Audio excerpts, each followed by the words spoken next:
Thank you, Chair. Commissioner, I realize that the burden of security you carry over 65 million South Africans and the added unfair burden of the massive number of undocumented foreigners across 1.2 million square kilometers is immense.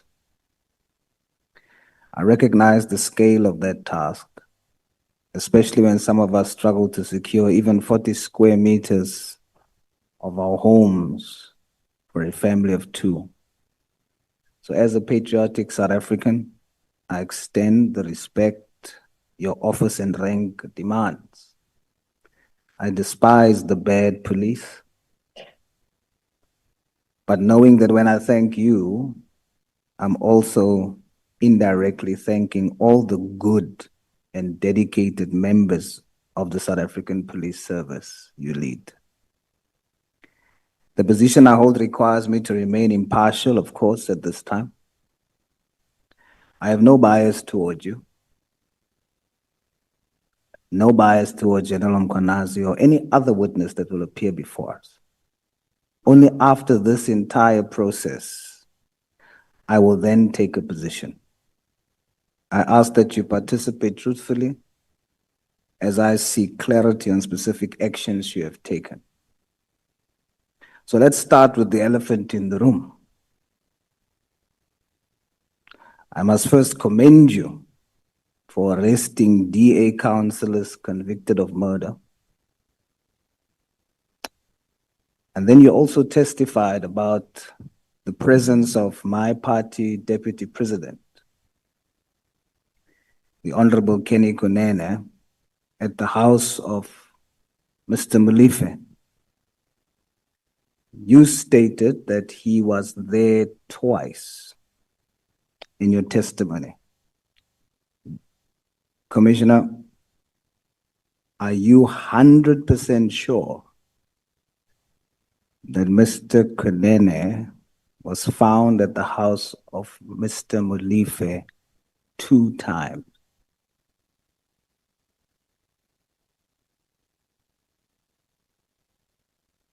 Thanks, Honorable Chair, and good afternoon, Honorable Member, and thanks for the matters that you alluded to, thanking myself and the police for what they are doing. Honorable Chairperson, what the team reported to me is that, yes, he was there twice. You'd recall one of the times he was found in the house.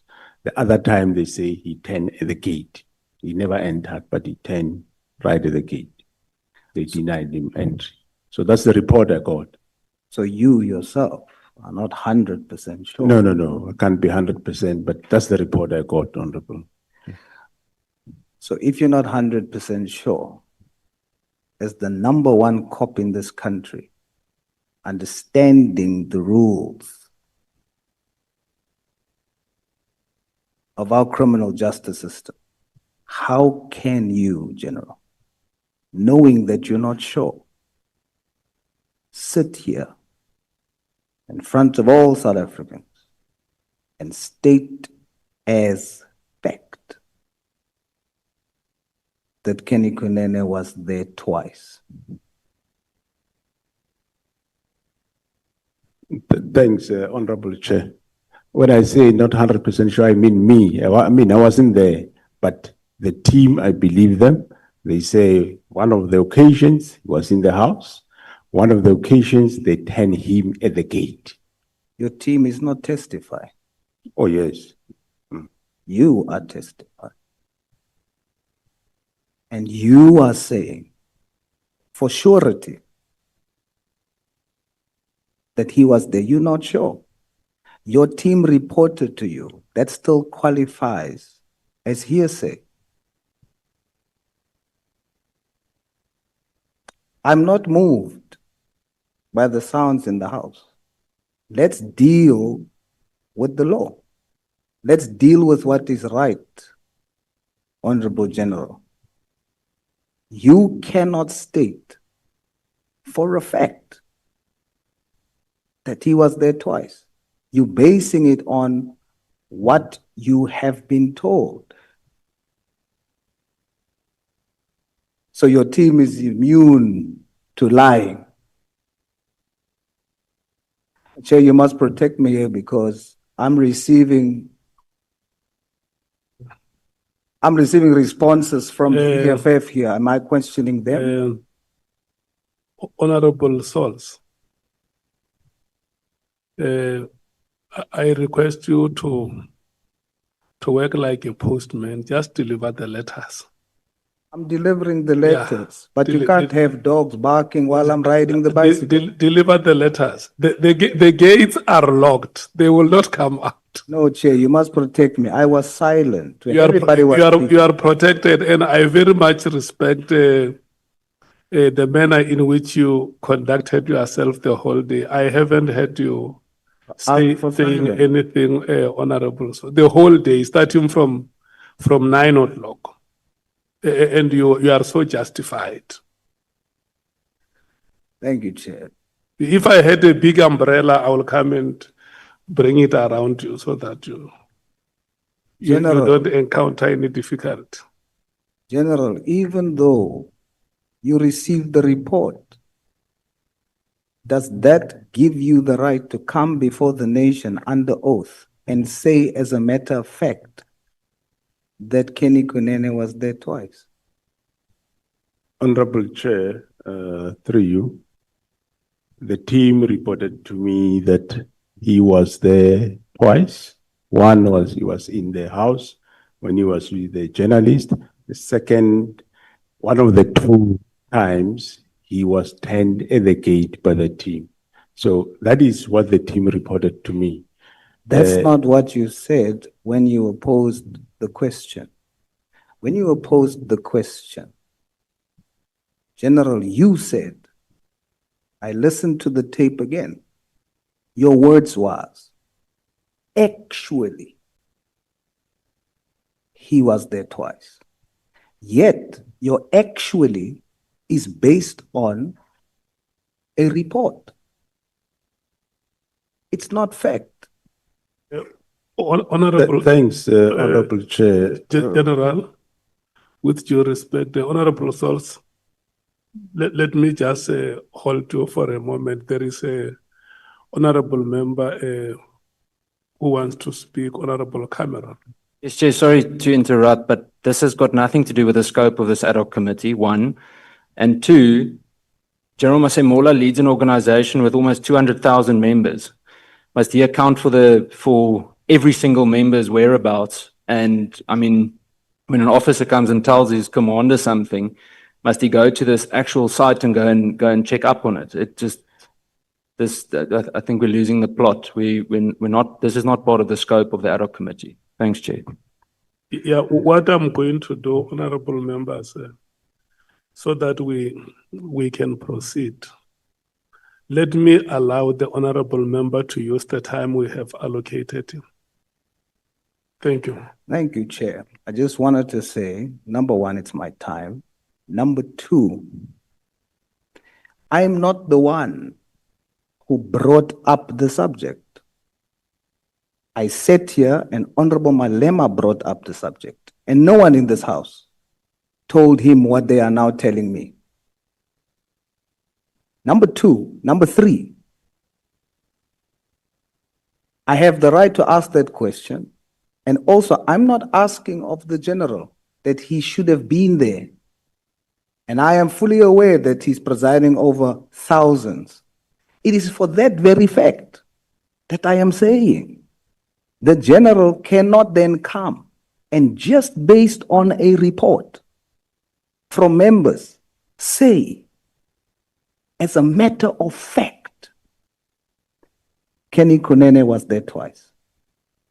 So, Chairperson, you must allow me. Before he responds, I see there is another honorable member, Honorable Nombalo.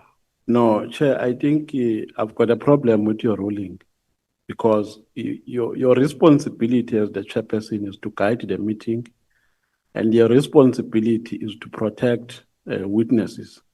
We can't be subjected to Kunene. We have got serious issues of national importance here. I mean, the whole meeting, the whole country is watching us, and the member is subjecting the witness to Kunene. So, Chairperson, you are out of order. Do your responsibility, protect the member. That person is testifying under oath. Yes. So, to be asked about Kunene, even when he has answered that the team briefed me, that is enough. Let's not be impatient with him because No, but Chair, people can abuse the platform on the basis that they have time. yeah, I want to explain something, Honorable Member. You earlier on during the proceedings, you reminded us of Rule 1.4 on the scope that any other matter thereto related can be investigated. The name of a citizen here called KT Molefe was mentioned on record. And during his testimony, oral, the general was asked about the incident or the occasion of the arrest of KT Molefe. And then he says that at the time of the arrest, Mr. Kunene was there. So it is on record in these proceedings. And so the honorable member is asking that question, and if we can please have the patience to allow him to ask what he wants to clarify, I think it's only fair. Because those statements that have been made here have gone to the records of these proceedings. Thank you. Thank you very much, Chair. The same vigor was not shown earlier when the statement was made, when an untruthful statement was made. General, you were not there physically to see that twice. You just received the report and you want the country to believe that your members does not have the possibility of lying. That every single member you have speaks the truth to you. Is that what you're saying to the country? Every member that reports to you speaks the truth at all times. They don't have the potential to lie to you.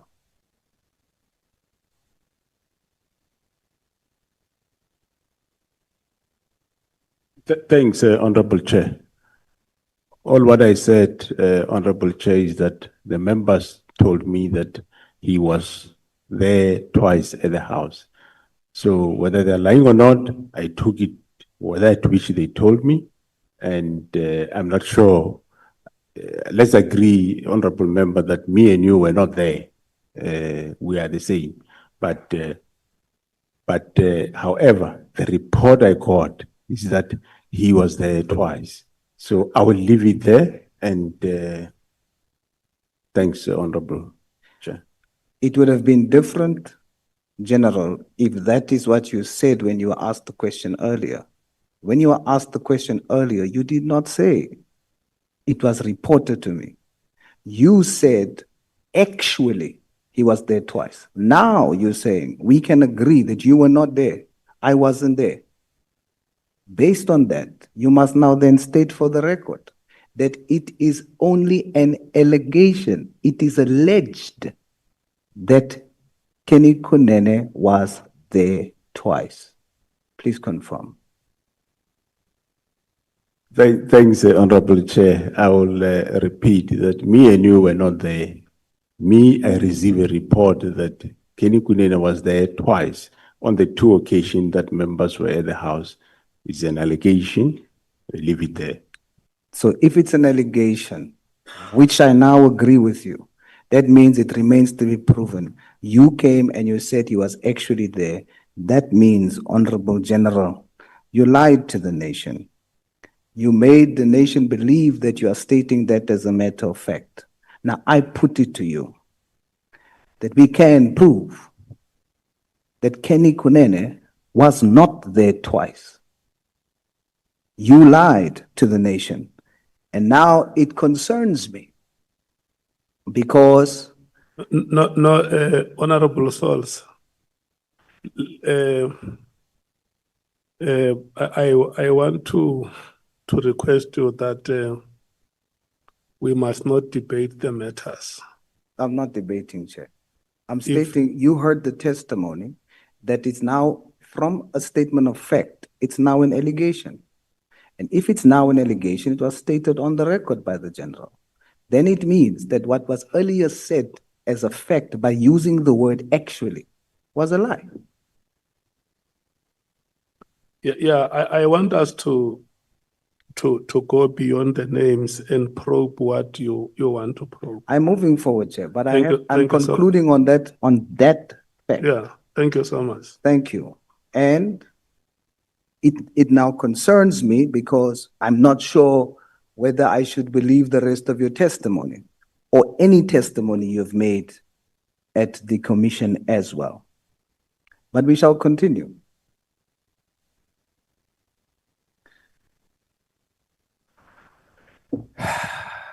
You know, General, this is a bit personal for me.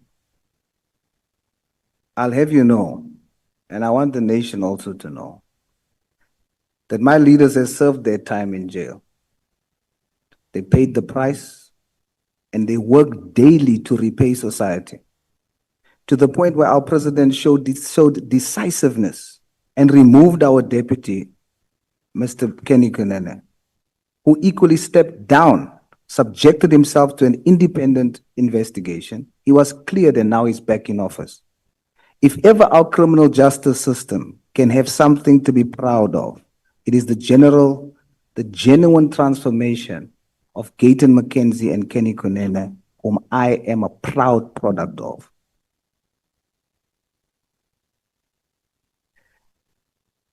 General, yesterday, we saw on social media that General Sibia was going to be arrested, but only files and some equipment was seized. Was the team sent by yourself to effect that arrest?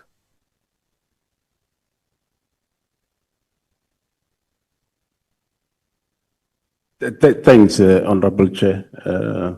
Well, I wouldn't want to go too much back, but I would say that I did rectify that which you agree that I rectify. I didn't lie. I used English, but what I meant is what I said, that the team said he was there twice. Coming to the last question that you were asking, well, Honorable Chairperson, police, as I've been sitting here the last 2 days, even today as I've been sitting here, they're doing their work. I don't send them to go and do a specific work. They do continue with the work they do.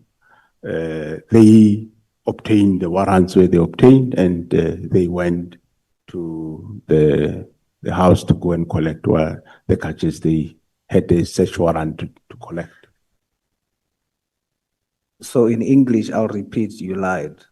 And I'm struggling to even believe what you say now, but I will indulge you, General. Why arrest or attempt to arrest on the eve of General Sibia having to come and testify?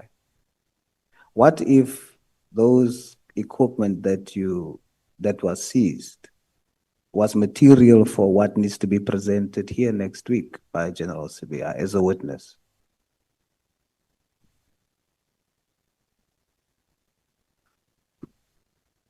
Thanks, Honorable Chair.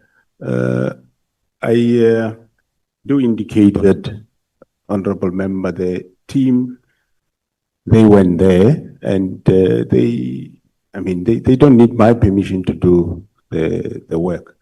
So if you say the tools might be needed, I'm sure the team don't take equipment forever. They will assess what they assess, they will return the equipment to the relevant owners. Are you now saying you are sure that they will return it before he comes to testify? Am I hearing you correctly? Surely, if he says he needs those equipments when he come here, we can't deny him. They will have, I'm sure they would have done their work.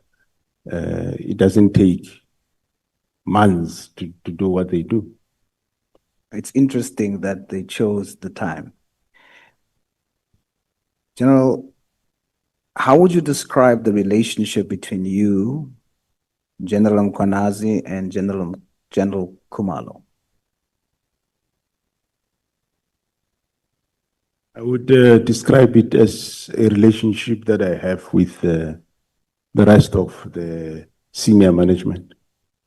I'm not familiar with the relationship you have with senior management. Could you? Well, I mean, we have a good relationship. I do have a good relationship with the rest of the senior team. You are not very close. Would you define your relationship as very close? No, I wouldn't define as very close.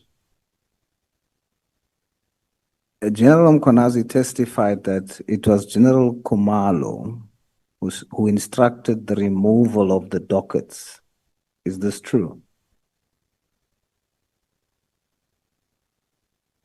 I do not know that part, and it was part of the investigation. So I think the two of them will be able to tell you who instructed who to remove the dockets.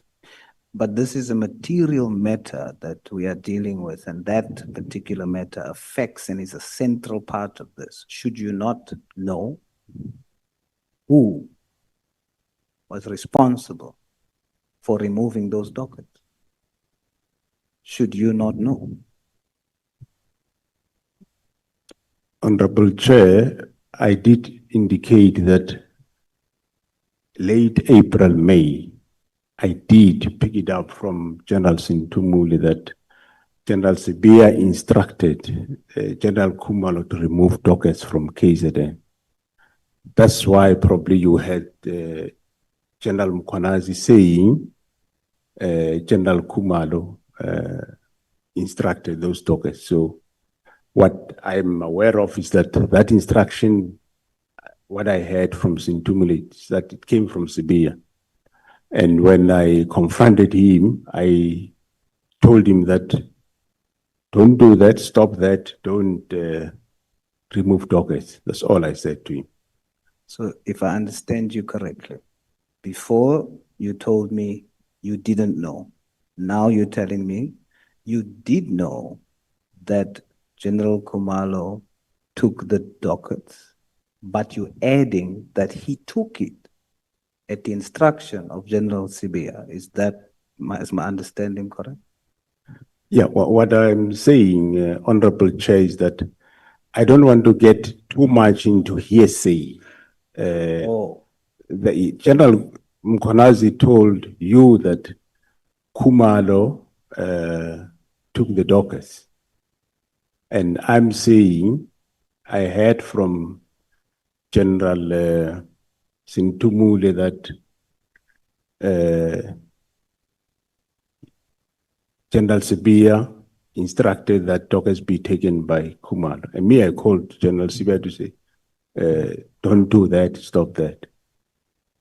So. Yes, but you didn't say that to me when I asked you the first time. When I asked you the first time, you said you didn't know. What I mean by that, why I say that, Honorable Chair, is that I don't want to give evidence of somebody and somebody and somebody and somebody. But you just did that, and you did it with my deputy president. That's your style. Well, with No, General, I don't think that you, with due respect, you must not respond to a statement like that one. Honorable Sauls, may we please not impugn on the personality of the witness.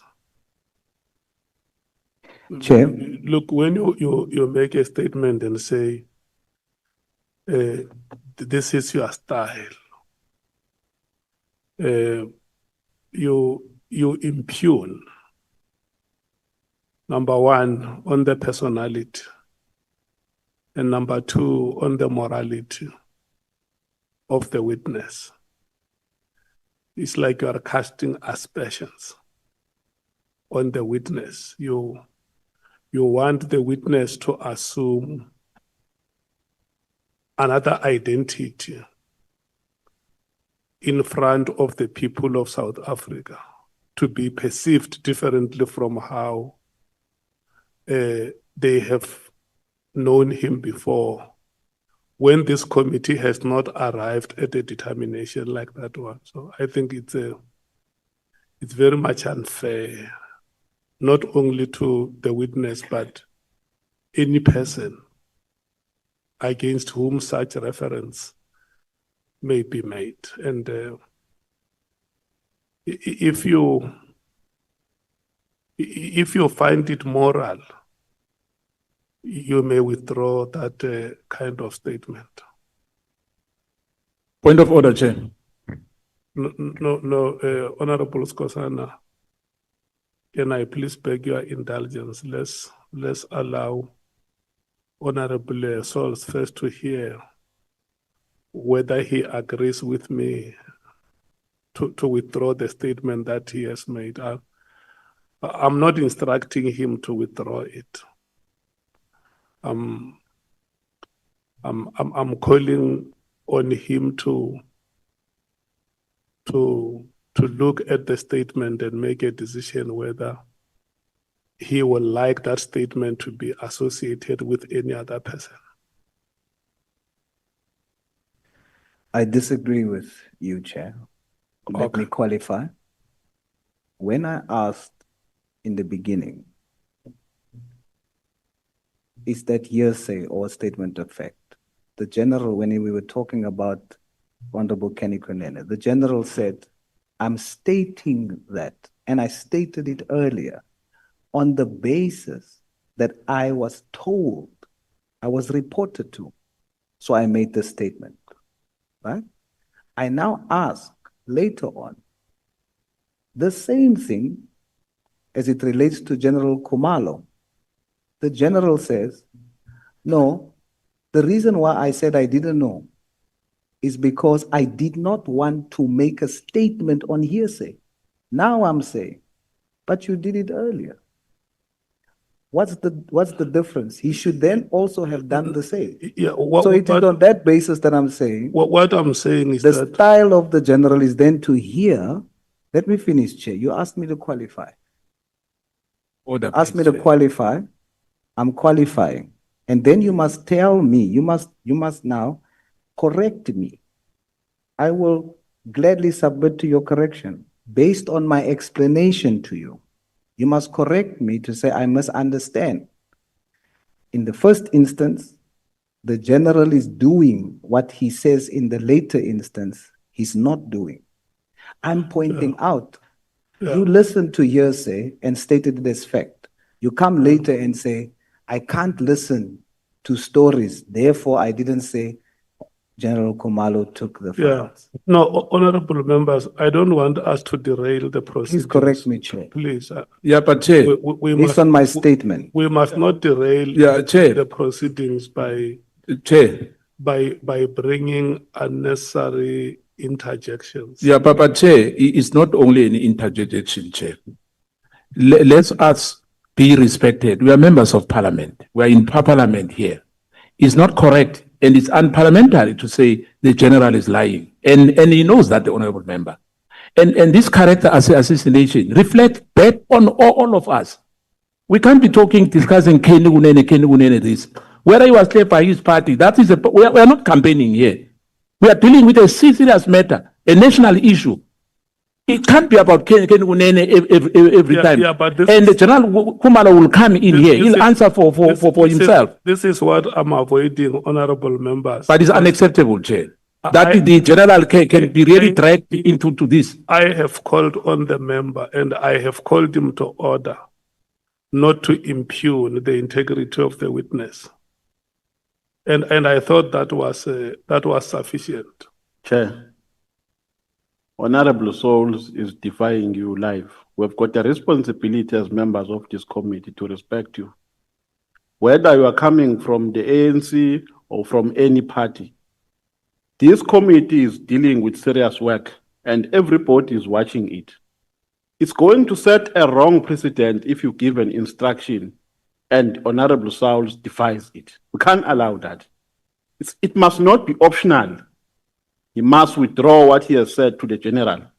No one here must be wrongly crucified. The role of this policy, of this committee, is to investigate. How did he arrive to that conclusion? And he has been partisan here, campaigning for his party. We also come from political parties. But because we understand the responsibility of this committee, we can't be talking about MK here. We know where to campaign. We know where to locate the people when we need them. Not in ad hoc committees. Honorable Sauls must withdraw that statement, Chairperson, unless you want people to lose respect in you. You are the Chairperson and you must be respected. We can't allow people, you are our Chairperson in this committee. So if you don't protect yourself, we will protect you. He must withdraw that statement. Yeah, but the last part, don't inject fear in the Chairperson. Honorable Ngola. In addition, Chair, to the members, the two members, we also have a responsibility as the ad hoc committee to protect our witnesses. Parliament in its nature has got a responsibility to protect all citizens of South Africa.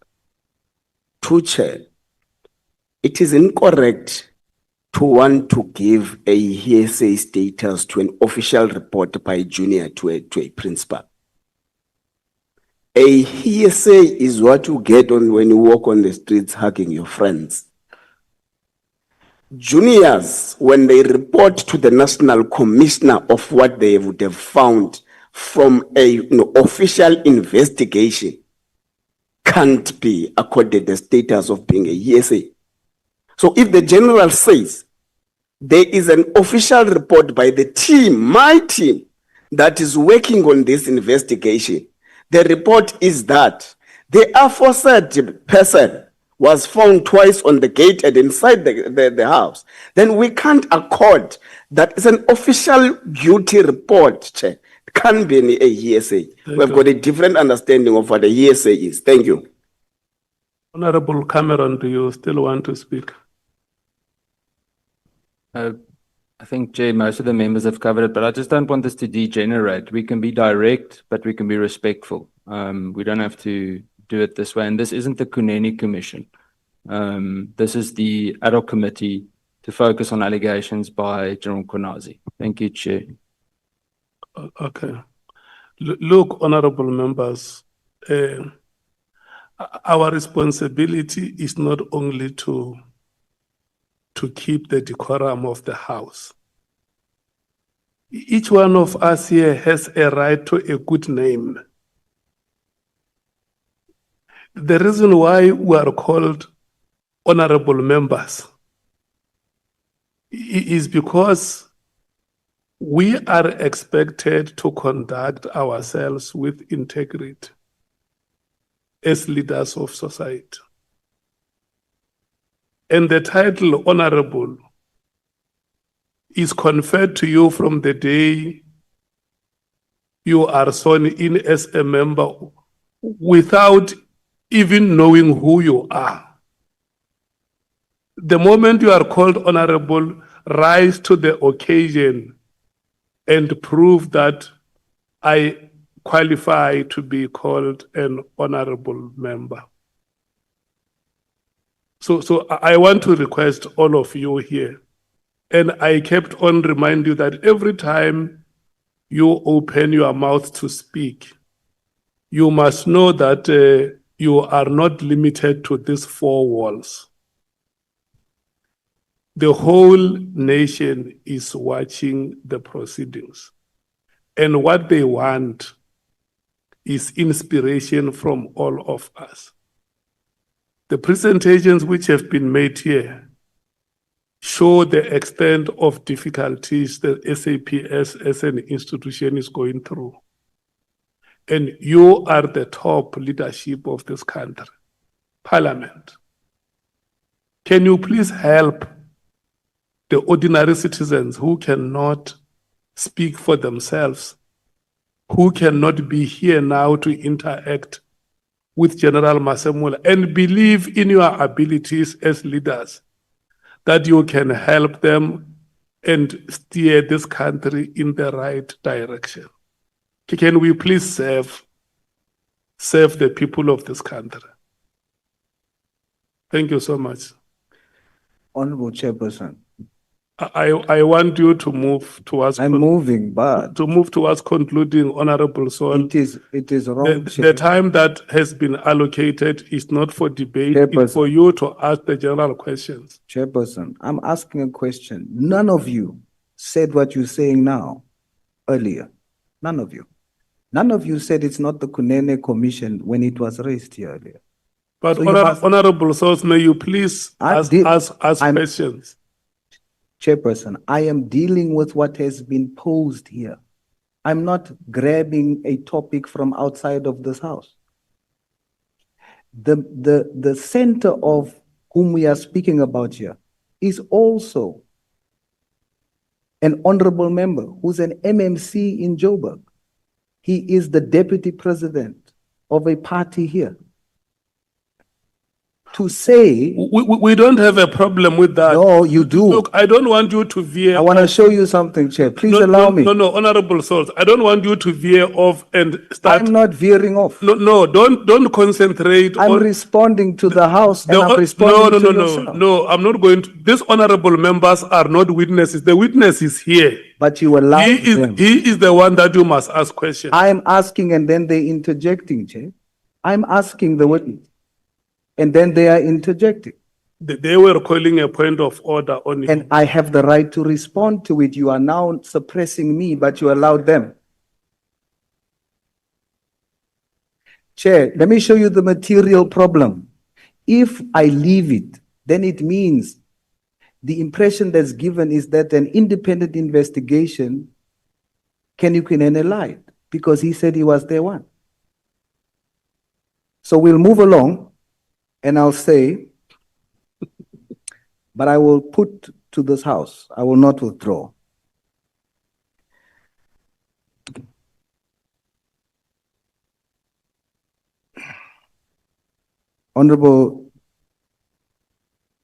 Honorable General, you testified then now that you are now conceding that the testimony of General Mkwanazi was correct when he said that General Khumalo was the one who took the dockets. But you qualified that later on by saying it's because General Sibia told him to do so. Did he do the right thing? Did General Khumalo do the right thing?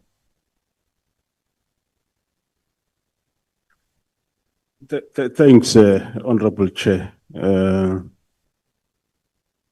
Honorable Member, I think you, you were in the House. You heard it, I suppose, more than once that General Sibia ordered dockets from KZN to come to Pretoria. Well, that order have went through different people, which myself, I don't want to go through those layers. Those people will come here, they'll come and say, me, I was given this order by who to do what and what and what. So it is not the right thing for the dockets to be removed from KZN. So General Khumalo did the wrong thing. Well, he will come and explain himself through you, Honorable Chair. According to you as his superior, did General Khumalo do the right thing? Well, I told you that I learned later that he was ordered to do so. He did not do the right thing by not consulting the provincial commission. General Sevilla did not do the right thing by consulting the provincial commission. That's fine. So you are basically saying both of them didn't do the right thing, including General Khumalo. Yeah, they didn't do the right thing. Should he not have refused that directive from General Sibia? Well, that I'm sure he will answer for himself, but you would recall that, well, he was given directive. I don't know the rest of what entailed, what they're going to do with those docket. I'm sure he will be able to give evidence to that effect. Is he following your example, Commissioner, for when the minister told you something unlawful, you also didn't refuse? Is your subordinates following the lead of the head of the agency? I wouldn't say he's following my example. I'm sure you can ask him. He will answer for himself. What do you think? It's very similar to what you are doing. Is that the reason why you are overlooking it? Because you are putting the blame squarely on who gave him the direction, but not holding him responsible for taking the action. Yeah, through you, Honorable Chair, I think you are aware that I did take action against General Sibia for doing what he's doing. What action did you take against General Khumalo for doing what he did? Well, I'm taking action against the one that started this whole thing. And that's what I mean. Therefore, you are interpreting it in the same way when it comes to you. When the House questions you on why didn't you stand up against an unlawful instruction from the minister? You also want the country, rightfully so, to hold the one responsible for directing you. But that does not mean you are not responsible either for not standing your ground. And it's for that reason that you are now giving the same justification for General Khumalo.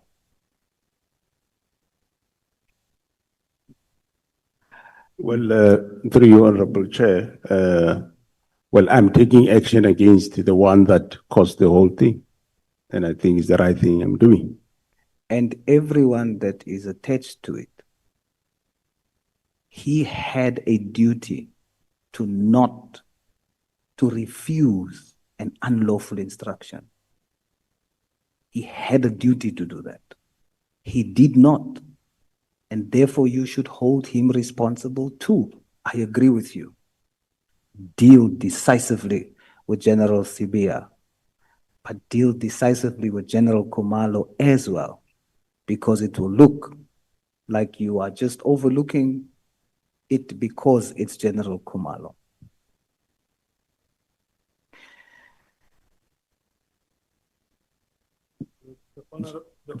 The honorable member, your time is up. My time is up.